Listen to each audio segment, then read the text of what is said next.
दोस्तों, मैं आप लोगों से एक ऐसा अ, बड़ा अद्भुत सा एक ऐसा किस्सा शेयर करने जा रहा हूँ जिसको सुन के आपको शायद अचंभा होगा कि ये कैसे पॉसिबल हो सकता है। मैं अपने जीवन में अगर देखूं तो मेरे लिए ये एक रोंगटे खड़े करने वाला किस्सा है कि मैं बीएचईएल में जहाँ काम करता था, सिरीफोर्ड एशियाड में, वहीं पे सौभाग्यवश अ, एक साझा हमारी कार पार्किंग हुआ करती थी, सिरी फोर्ट ऑडिटोरियम की और हमारे बीएचईएल की। तो वहाँ से एक इनका गेट भी निकलता है जहाँ पर बहुत बड़ी बड़ी इवेंट्स होती हैं सिरी फोर्ट में। तो उस दिन मेरा किस्मत कुछ ज़्यादा ही तेज़ थी कि मैं उस गेट से मैं अंदर चला गया। और वहाँ पर मैं क्या देखता हूँ कि इंटरनेशनल फिल्म फेस्टिवल, आपको तो पता है चलता है, तो उनका हिंदी फिल्मों का रेट्रोस्पेक्टिव था। और वहाँ पर मैं क्योंकि ऐसे एंटिसिपेट करके गया, एक छोटा सा कैमरा मेरे हाथ में था कि वहाँ पर कोई दिग्गज आएगा कोई अगर, तो मैं उसकी फ़ोटो ले लूँगा। तो और बीएचईएल का मैं क्या क्या करता था कि चालाकी से गेट पे अपना आई कार्ड दिखा दिया करता था। तो ये दोनों चीज़ें मेरे हाथ में थी। तो मैं जैसे ही अंदर गया तो तभी पता लगा, बड़े शोर मच गया कि नौशाद अली साहब आ गए। तो अच्छा, खैर, नौशाद अली साहब को पहले उन्होंने कुछ नाश्ता वगैरह करवाया और मैं उन्हीं के कमरे के बाहर खड़ा हुआ था। तो हाथ पहुँचते हुए उन्होंने मुझे मेरी तरफ इशारा किया और कहने लगे, आप पत्रकार लगते हैं। तो मैं ना हाँ की ना मैंने चुप किया, बस उनकी हाँ में हाँ मिला दी और मेरे को सामने बिठा दिया। कहते, बेटा आप कुछ पूछना चाहते हैं मेरे से? वैसे तो मेरा 1 घंटे का पूरा क्वेश्चन आंसर है, लेकिन आप इस वक्त मैं फ्री हूँ, आप कुछ कहना चाहते हैं तो। मैंने उनको कहा, मैंने कहा सर कि मैं जो भी बात आपसे करने वाला हूँ वो अखबार वगैरह में कहीं नहीं छपने वाली है। मैं एक साधारण इंसान हूँ, लेकिन फिर भी कुछ उत्सुकता है आपके बारे में जानने में। तो हम तो आपके एक भक्त की श्रेणी में आते हैं। तो और मैं आपको बता भी देता हूँ कि उनकी फिल्म हिस्ट्री इतनी स्ट्रॉन्ग है कि मदर इंडिया, मुग़ल आज़म, राम और श्याम, गंगा जमुना, दुलारी, जिसमें वो गाना था कि सुहानी रात ढल चुकी, ना जाने तुम कब आओगे। इस तरह की दिग्गज नेचुरली जो भी करे, दिल दिया दर्द लिया, कुछ और भी मेरे को याद आ रही हैं। तो वो छाए हुए हैं पूरे हिंदुस्तान, क्या पूरे इंटरनेशनल में उनकी बहुत आदर इज्जत है। तो खैर, मैं वो किस्सा बताऊंगा जो मैंने उनसे, यानी कि अल्टीमेटली कुछ वक्त मेरे को वो देने में उनकी अपनी ही भी इच्छा थी कि ये कुछ पूछना चाहते हैं, तो अपना फ़र्ज़ समझ के मुझे कुछ बताने लगे। पहले मैंने अपना प्रश्न बोल ही दिया, मेरे से भी रहा नहीं गया। तो मैंने कहा, सर महेंद्र कपूर साहब इतने दिग्गज सिंगर हैं, तो आपने उनको थोड़ा सा पीछे रखा और रफ़ी साहब को आपने अपना पूरा आशीर्वाद दिया, तो ऐसा क्या कारण है? तो वो बुरा मान गए मेरी बात का। कहने लगे, बेटा देखो, अगर मैं हिंदू अगर म्यूज़िक डायरेक्टर होता तो आप ये मेरे से सवाल ना पूछते। अब मैं क्योंकि मुस्लिम हूँ तो आपको लगता है रफ़ी साहब भी मुस्लिम थे, तो मैंने उनकी कोई तरफदारी की? कहते बिल्कुल भी नहीं। खैर, वो उन्होंने जो किस्सा दूसरा बताया, मैं उसमें ज़्यादा इच्छुक हूँ आपसे बांट सकूँ।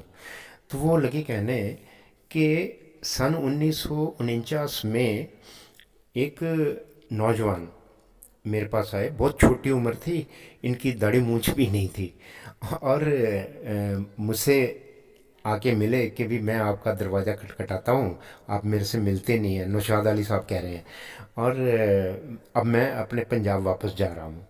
और कहते हैं कि भी आप कौन हैं? कहते हैं कि मैं सिंगर हूँ, लेकिन मैंने बाकायदा राग सीख के आया हूँ और यहाँ पर राग का कोई चलन नहीं है। तो मैं दुखी हो के, आपने भी मुझे मौका नहीं दिया, दूसरों ने भी नहीं दिया, तो मैं वापस जा रहा हूँ पंजाब से जहाँ से आया हूँ। अब ये कहने लगे कि भाई ऐसा नहीं है, आपसे मेरी भेंट नहीं हुई है, तो उसकी गुस्ताखी माफ़। आप अगर राग जानते हैं तो मैं कुछ आपसे राग सुनता हूँ। उन्होंने कहते हैं सुनाए। और म, इनके पास एक तानपुरा था, तो वो साहब, वो नौजवान जो थे, उन्होंने कुछ राग सुनाए, प्योर राग। मतलब कि जैसे वो होता है ना, कोई दरबारी कानड़ा या पहाड़ी राग फलाना वगैरह, उनको ठुमरी वगैरह भी सुनाई। तो कहते हैं कि भी मैं उनकी तरफ देखता रहा कि अपने कानों से मुझे विश्वास नहीं हुआ। तो उन दिनों में उन्होंने के एल सहगल के साथ एक हल्का फुल्का सा पीछे कोरस होता है ना, उसमें भी हिस्सा लिया था इसी नौजवान ने। तो वो कहने लगे कि भाई ऐसा है कि आप रुक जाओ, पंजाब मत जाओ, अब एक काम करते हैं, मुझे कुछ चंद दिन और दे दो, मैं स्पेशली आपके लिए, जो आप चाहते हैं कि आपके रागों की यहाँ पर समझ नहीं है, मैं बल्कि उल्टा करूँगा कि रागों के ऊपर ही मैं कुछ ऐसी रचनाएं करूँगा, अब प्लीज़ जाओ मत। तो उसके बाद कहता है कि भी वो कोई और फिल्म नहीं थी, वो फिल्म थी बैजू बावरा। बैजू बावरा आप सभी जानते हैं कि सुपर डुपर अपने ज़माने की गोल्डन जुबली हिट फिल्म थी। तो उसमें अब आप सोचिए कि, अब नाम भी मेरे को बताने की ज़रूरत नहीं, उन्होंने कहा उनका नाम रफ़ी था। मोहम्मद रफ़ी तो बाद में उनको हम पूरे आदर से बोलते हैं, पहले उस वक्त उन्होंने मुझे रफ़ी भी बताया था। तो और उनकी आवाज़ इतनी इम्प्रेसिव थी कि कहते हैं कि भी मैंने कभी, वो कहते हैं ना कि भी एक चेहरा देख के तो एक पूरा प्रोडक्ट लॉन्च हो जाता है। तो समझ लीजिए कि भी हमारी फिल्म इंडस्ट्री की किस्मत अच्छी थी कि रफ़ी साहब ने मेरे अंदर वो स्फूर्ति, वो एक्टिवेट मेरे अंदर वो संगीतकार जगा दिया, जो जिस पक्ष में मैंने कोई ख़ास नहीं सोचा था। लोग सोचते होंगे कि नौशाद अली ने पहले संगीत बनाया, कहते बिल्कुल नहीं। रफ़ी साहब की समझदारी, उनकी आईक्यू लेवल रागों में, रागिनियों में इतनी पुख्ता थी कि मैं मजबूर हो गया कि भाई ये अगर इस तरीके के लेवल के आदमी, अगर दिल उनका तोड़ दिया जाए और वो अपने गांव वापस चले जाए, तो ये सारा इल्ज़ाम मेरे पे आता है, पूरी फिल्म इंडस्ट्री के ऊपर ये कालक पुत्ती है। ये उनके शब्द है, मैं कुछ भी जोड़ नहीं रहा। तो इतने महान संगीत कार के साथ मेरी ये छोटी सी वार्तालाप। बाकी उन्होंने कहा कि भी कुछ मजबूरियां भी होती हैं। जब रफ़ी साहब का सितारा बुलंद था, उनकी आवाज़ के लोग इतने दीवाने थे कि कोई फिल्म कोई साइन नहीं करता था अगर मैं उनको एज ए सिंगर नहीं लेता था। तो कोई किसी और को कोई ख़ास चारा भी नहीं था। जब रफ़ी साहब थे तो किसी के बारे में कुछ सोचा भी नहीं, और पीछे से प्रोड्यूसर का एक दबदबा होता है कि भाई आपको रफ़ी साहब को लेना ही पड़ेगा।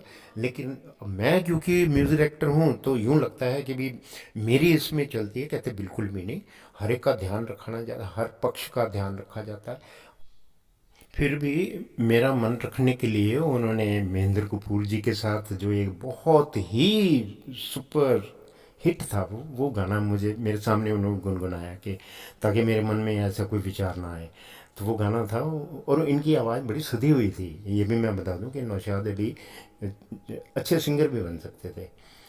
चांद छुपा और तारे डूबे, रात गजब की आई, हुस्न चला है इश्क से मिलने, जुल्म की बदली छाई, कुछ ऐसे था गाना।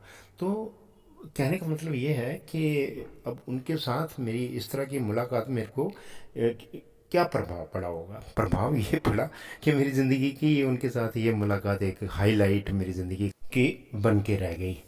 अब दोस्तों, मेरी दास्तान सुनने के बाद अगर आपको कुछ कमेंट्स करना है तो आप शौक से मेरे कमेंट्स बॉक्स में कुछ लिखिएगा, और मेरी ज्ञानवृद्धि भी होती है इन चीज़ों से, तो मैं खुश होकर आपको जवाब भी दूंगा। तो फिर मुलाकात होएगी। Okay, tata, bye bye.